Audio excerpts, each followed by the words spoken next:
Deputetët që pranuan mandatin e opozitës do të jenë vendimtar për përzgjedhjen e prokurorit të ri. Lista që propozohet prej Të nderuar televizionistë, për mbrëmje, ju përshëndes nga edicioni qendror i lajmeve në radio televizionin Ora. Kryeprokurori i Shqipërisë do të votohet nga parlamenti aktual, ku përfaqësuesit e opozitës janë deputetët që refuzuan të dalin nga kuventi dhe ata që morën mandatin nga Komisioni Qendror i Zgjedhjeve. KLP ka miratuar kriteret e përzgjedhjes, ndërsa agenti Ibrahimi shpreh se nëse parlamenti nuk do t'i ketë votat e nevojshme, atëherë drejta për të votuar kreun e ri të akuzës i kalon Këshillit të Lartë të Prokurorisë. Pasi është drejtuar prej një viti e gjysmë nga një krye prokurore e përkohshme, organi i akuzës tashmë po përgatitet ketë në krye një prokuror me mandat 7 vjeçar.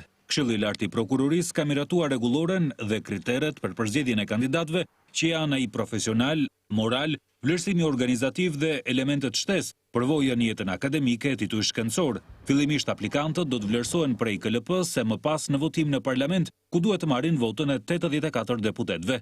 Aktualisht në kuvent janë 78 deputetë të mazhorancës dhe 15 i përkasin listës së opozitës. Kreu i KLP-s Gent Ibrahimi shpreh se nëse shumica e votave mungon, është KLP që zgjedh kreun e ri të akuzës.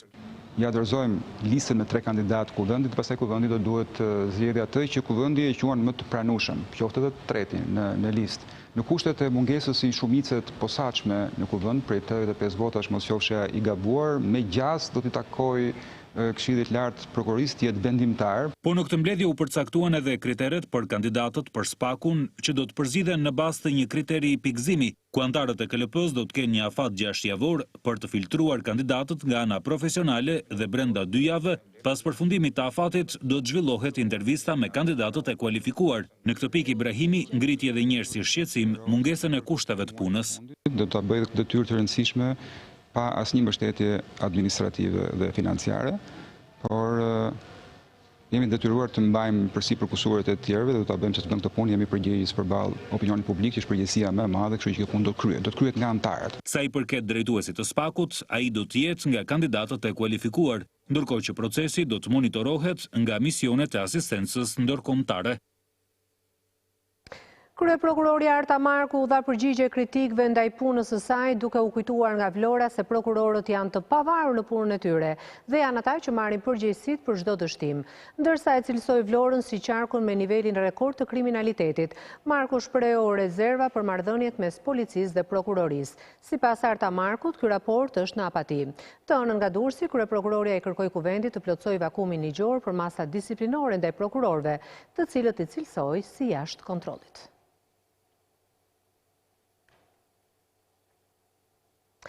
Në Shkodër dhe në Lezhë, listave të kandidatëve të Partisë Demokratike u vjen fundi. Nga 8 mandate për të shqyrtuar janë edhe 4 emra, çka bën që parlamenti të funksionojë tashmë me më pak se 140 deputet. Për listave të Lëvizjes Socialiste për Integrim, kandidatët vazhdojnë të pranojnë mandatin, ku KQZ do t'u japë të drejtën të bëhen pjesë e kuventit edhe 3 emrave të tjerë. Në karriget e opozitës në Parlamentin e Shqipërisë pritën të ulen edhe 3 deputet nga lista e LSI-s. Pas marrjes së mandatit nga Komisioni Qendror i Zgjedhjeve, numri i zëvendësimeve nga lista e LSI-s pritet të shkojë në 11 nga 17 në gjithsej. Në Tiranë, Ralf Gjonik, ish këshilltari i Lirmetës, do të marrë mandatin e Klajda Gjoshës, ish këshilltari në Bashkinë e Fierit, Nimet Musaj, do të zëvendësojë Petrit Vasilin, ndërsa kryetare e LRI-s në Vlorë, Enada Kuçiraj, do të marrë mandatin e Shëzai Rrokaj. Ndryshe nga kandidatët e LSI-s, nga lista e PD-s në parlament kanë mbetur me 6 deputet. Madje tashmë ka nisur dështërimi i listave në qarqe. Në Shkodër kanë mbetur edhe 2 emra nga 5 mandate që ka PD-ja, dhe në Lezhë janë për të shqyrtuar 2 emrat e fundit, nga 3 deputet që ka Selia Blu. KQZ-ja në seancën e së mërkurës do të vendosë për mos zgjidhjen e mandatave të disa kandidatëve që nuk kanë planuar të bëhen pjesë e parlamentit. Shtërimi i listës së partive do të çojë në një situatë pa precedent, pasi në parlament do të ketë më pak se 140 deputet. Së bashku me situatën e krijuar në parlament, Komisioni Qendror i Zgjedhjeve po shqyrton regjistrimin e partive, që do të jenë në pjesë të zgjedhjeve vendore, ku listës janë shtuar dhe 4 forca politike. Pak ditë pasi pranoi mandatin e deputetit Ligoraj Karamelo është kërcënuar me jetë. Në denoncimin e bërë në polici, Karamelo ka bërë të ditur se kanë tentuar ta godasin duke e cilësuar tradhtar, madje edhe me tone nacionalizmi. Pranimi i mandatit të deputetit prej kandidatëve të listës ka sjell edhe incidentin e parë. Në Korçë 3 persona kanë kërcënuar Ligoraj Karamelon, pikërisht sepse pranoi të jetë pjesë e parlamentit. Pranë katedrales së qytetit, 3 persona më kanë dalë përpara duke më kërcënuar me jetë dhe me sharje banale, më akuzuan për marrjen e mandatit, madje me tone diskriminuese. Me njerë pas kësaj, janë paraqitur në polici ku kanë bërë kallëzim për ngjarjen. Me njerë pas kësaj në policinë e qytetit është shoqëruar një person i cili është marrë në pyetje në lidhje me këtë ngjarje. Kreu i prezencës së OSB-s në Tiranë u shpreh se zgjedhjet e 30 qershorit mund të njihen edhe nëse opozita nuk do të marrë pjesë. Kreu i misionit Boshart shprehet se njohja e rezultatit të lokaleve do të varet nga gjetjet e monitorimit të OSB-Odirit. Megjithatë, ai është kundër propozimit që reforma zgjedhore të miratohet vetëm me votat e Partisë Socialiste dhe të deputetëve të rinj që kanë pranuar mandatet e lëna. Prezenca OSB-s në vendin ton ka shprehur shqetësimin se kriza politike në Shqipëri mund të prekë dhe rajonin. Në prezantimin e programit të masur në fushën e kriminalistikës, Bernd Boshart theksoi se djegja e mandateve nga ana deputetëve të PD-s dhe alatëve të saj nuk minon vetëm sistemin parlamentar. It has been criticized by the whole international community. Opozita është kritikuar nga të gjithë ndërkombëtarët sepse ndes fitilin që i vë flakën të gjithë sistemit të demokracisë parlamentare. Ky është një shembull negativ për rajonin. Zgjedhjet e 30 qershorit mund të njihen nga OSB-i dhe nëse nuk do të marrin pjesë PD dhe partitë alate. Kreu i OSB-s në vendin tonë u shpreh se njohja e rezultateve do të varet nga gjetjet e monitorimit të misionit OSB-Odirit. Kjo do të varet se si zgjedhjet do të përfundojnë dhe çfarë do të gjejnë monitoruesit tanë. Megjithatë, ai nuk është dakord me propozimin që reforma zgjedhore të votohet prej Partisë Socialistëve dhe deputetëve të rinj të opozitës që kanë pranuar mandatet. Legally, yes, whether it's politically wise. Është legjitime, por nuk shpreh një pjekuri politike. Ne rekomandojmë dialog politik. Deklarata e Boshart vjen vetëm një ditë pasi opozita refuzoi të paraqiste listën e komisionerëve për zgjedhjet vendore, duke paralajmëruar edhe bojkotin e zgjedhjeve.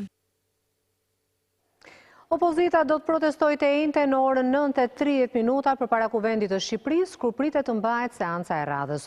Strukturat e Partisë Demokratike janë njoftuar gjatë orëve të vona të ditës së hënë nëpërmjet një mesazhi rrufe ku kërkohet mobilizim në pjesëmarrje. Opozita do të rikthehet sërish protestave para parlamentit për largimin e qeverisë Rama. Në orët e vona të së hënës, sekretariati organizativ ka lajmëruar me mesazh të gjitha strukturat, duke ju kërkuar mobilizim që të njëjtën në orën 9:30, protestuesit të jenë përpara Kuvendit. Sipas këtij mesazhi, që ju është shpërndar të gjitha degëve, por edhe strukturave organizative, vendimi për protestën e së njëjtës është marrë të hënën pasi Lulzim Basha takoi kolegjin e degëve, edhe pse ai vet pas mbledhjes nuk dha një datë se kur do të protestohej. Protestat do të vazhdojnë dhe do të fuqizohen nga dita në ditë, nga javë në javë, derisa të realizojmë atë që do çdo shqiptar. Zgjedhje të lira të ndershme, një qeveri nga populli, për popullin dhe të popullit. Faleminderit. Krahas protestës para parlamentit, Partia Demokratike do të protestojë edhe në rrethe, ndërkohë që po vlerësohet mundësia e rikthimit sërish në protestë masive para kryeministrisë. Dhe në këtë situatë të krijuar, por edhe para zgjedhjeve, OSB-Odiri ka sjellë në Tiranë një delegacion i cili ka nisur takimet në kryeqytet dhe do të vijojë edhe gjatë 2 ditëve në vazhdim. Pak më parë, delegacioni ka zhvilluar një takim me kreun e grupit parlamentar të Partisë Socialiste, Tauland Balla, ndërsa në selinë e Partisë Demokratike, ata po zhvillojnë një takim me kryetarin Lulzim Basha. Ne do të kemi tani pikërisht në selinë e Partisë Demokratike gazetaren ton Gjensila Demollaj për të na sjellë më shumë informacione lidhur me këto takime. Gjensila, mirëmbrëma. Mirëmbrëma Beti. Në fakt që prej orës 19:30 përfaqësuesit e OSB-Odir kanë mbritur në selinë e Partisë Demokratike, në të cilën janë duke zhvilluar një takim me kryetarin Lulzim Basha në kuadër të zgjedhjeve të 30 qershorit, siç jemi njoftuar edhe më herët, janë këtu tani më për misionin e tyre fakt mbledhës në lidhje me zgjedhjen që do të mbahen në qershor. Më herët kanë pasur një takim edhe me Tauland Ballën në selinë e Partisë Socialiste, një takim që ka zgjatur pak më shumë se 45 minuta, por në fund të takimit asnjë nga palët nuk ka dhënë një deklaratë për media në lidhje me bashkëbisedimet që kanë pasur me njëri tjetrin në kuadër të zgjedhjeve të qershorit. Edhe aktualisht që flasim, janë ende në takim me kryetarin e Partisë Demokratike, Lulzim Basha. Po, Gjensila, ndërkohë, me qënë se nuk e mundur të mësosh ende diçka se çfarë është biseduar në këto takime, agenda e nesërme e misionit faktmbledhës të OSB-Odirit, cila do të jetë? Në fakt nuk kemi të dhëna të reja nëse do të ketë, se cila do të jetë agenda e nesërme e emisionit fakt mbledhës të OSBE-dirit, por pritet që së paku pas përfundimit të takimit edhe me kreun e PD-s Lulzim Basha, të mësojmë ndoshta diçka më tepër në lidhje me atë se çfarë është diskutuar apo se çfarë do të parapri për agendën e ditëve në cilën përfaqësuesit e këtij misioni do të gjenden në Shqipëri. Kujtojmë edhe pak më herët, siç ndoqëm edhe nga kronika, që drejtuesi i OSBE në vendin tonë Boshart ka bërë një thirrje të paktën partive opozitare në vendin tonë për të marrë pjesë në zgjedhje, duke dënuar faktin e mosjelljes së listave në KQZ. Sigurisht që zgjedhjet e 30 qershorit pritet të jenë fokusi i bisedimeve të përfaqësuesve të OSBE me partitë në vendin tonë. Të falenderoj Gjensila Demolaj për këtë lidhje të drejt për drejt nga selia e Partisë Demokratike, ndërkohë do të ecë më tej, gjykata e Tiranës ka lënë në arrest me burg 4 prej 14 protestuesve që morën pjesë në tubimin e 16 marsit. Për 10 prej tyre u vendos masa detyrim paraqitje. Ata akuzohen për kundërshtim me dhunë të forcave të policisë, prishje të rendit si dhe shkatrim të pronës. 7 protestues vijojnë të jenë në kërkim. Një ditë pas protestës së 16 marsit, policia procedoi 33 persona për dhunën e ushtruar në protestën para parlamentit, mes të cilëve edhe sekretarin e Partisë Demokratike Gazmend Bardhi, i cili do të jetohet në gjendje të lirë. Në këtë protestë pati përplasje të dhunshme mes policisë dhe protestuesve, nga radhët e policisë 3 efektiv u lënduan, ndërkohë që pati të lënduar edhe nga radhët e protestuesve.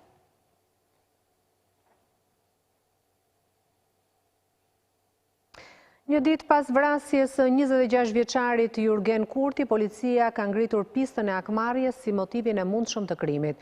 Hetuesit kanë identifikuar automjetin me të cilin janë larguar autorët, një makinë Mercedes-Benz ngjyrë gri. Policia ka sekuestruar edhe kamerat e sigurisë në zonën përreth. Ndërkaq në policinë e Durrësit dhe të Tiranës janë shoqëruar disa persona, mes tyre edhe bashkëshortja e Agim Arapit, e cila është kontaktuar nga radiotelevizioni Ora, ku deklaroi se ka kërkuar burgun për Jurgen Kurtin dhe jo vdekjen e tij. Vjollca Arapi tha se ngjarjen e ka mësuar nga media, ndërsa çështjen ja kishte lënë në dorë drejtësisë.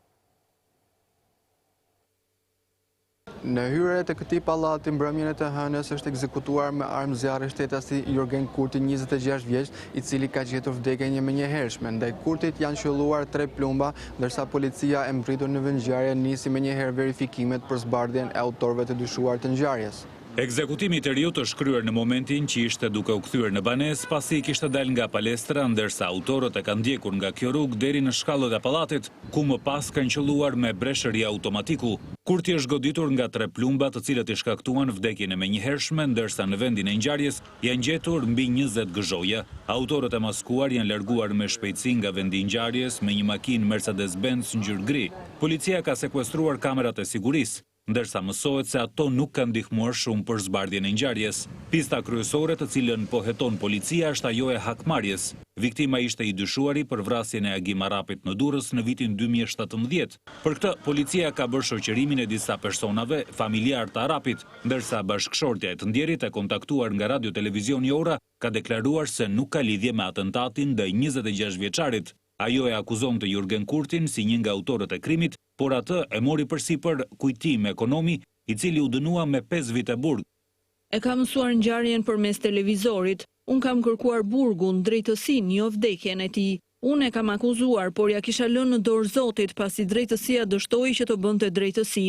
Më morën në pyetje, por unë nuk di gjë për vrasjen dhe 3 fëmijët e mi jetojnë në Itali.